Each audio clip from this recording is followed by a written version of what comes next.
There was once a woman who loved to tell stories. She had 6 children, and every night she would tell each one a different tale. When they were young, the stories were short and simple, but as the children grew, they became jealous of one another. They pleaded for more details and demanded that their story should be the most exciting, longest story of all. The woman began speaking every night at sunset and stopped when the sun rose. Her voice grew so weak and her walk so weary that all of her neighbors noticed. They decided that she was gentle, biddable, and obedient. The woman was too tired to tell them the truth, but every night, bitter about their uncaring ways, she made them into monsters for her children to slay. One by one, the children grew up and left their home. The woman, now old and haggard from her sleepless years, did not know what to do.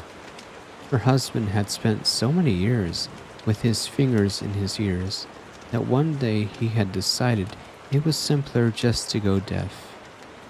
Her cat mewed and hissed in all the wrong places. She could not reveal her dark, violent imagination to her friends, or they would turn on her. She cut up her oldest son's bedsheet and wrote his story on it. It was not enough. She could not simply get the words out of her head. She had to get rid of them altogether. So she walked to the coach house and pressed the book into a peddler's hands. "Take this and give it away," she begged, "but do not sell it, lest people think they should take it seriously. Stories should be given freely." The peddler took the book to the next village and gave it to a skivvy in a great house. The servant was so delighted that he pressed a copper coin into the merchant's hand. The peddler, pleased, said, "I walked here. Of course I should be paid." But the servant was only thinking of the story. The woman tore up her second child's sheet and handed over his story. "Take this and give it away. Do not keep it for yourself, for stories should be shared." But the lazy peddler, content with his copper coin, hid the book away. The skivvy read the first story to the kitchen maid, who sought out the peddler. "Give me a story of my own, and I shall give you a kiss."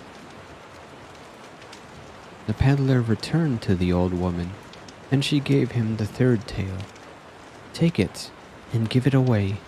Do not trade it, for stories have no substance." The peddler kissed the kitchen maid and was so overwhelmed by her beauty that he asked her to marry him. She said, "You are nothing but a poor peddler. If you prove that you can provide for me, then I shall marry you." The peddler took the woman's fourth story and barely heard her warning. "Take it, and do not boast of it, for stories will only ever be made of ink." Ignoring her, the peddler took the book to a lady-in-waiting and convinced her that he had written a story so marvelous that it was worth a bag of silver. He showed the money to the maid, and they were married that very day. Before long, the maid became dissatisfied with her new life.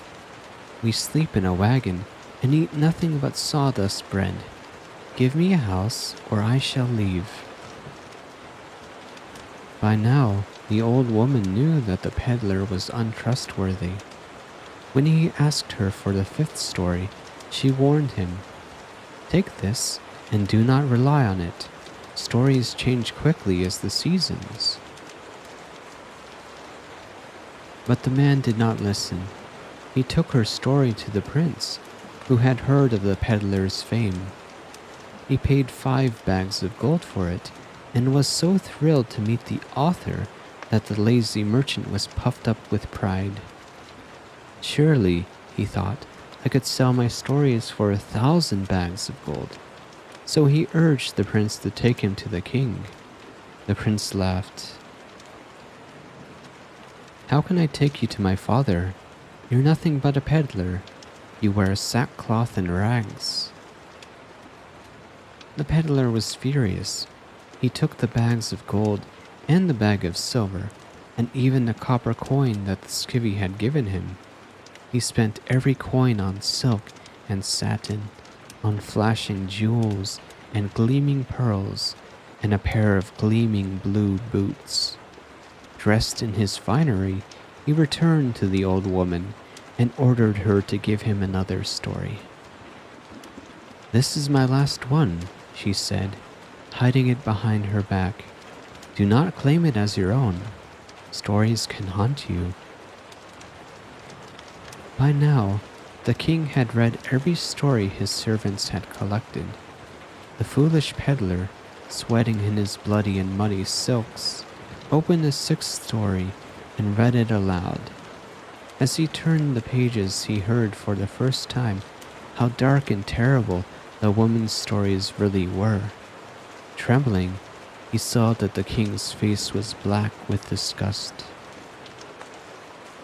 The king sent his soldiers to the village, but all they found in the old woman's house was a freshly dug grave.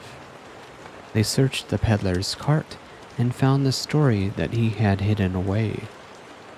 The peddler was dragged out of the palace, marched onto the gallows, and hanged.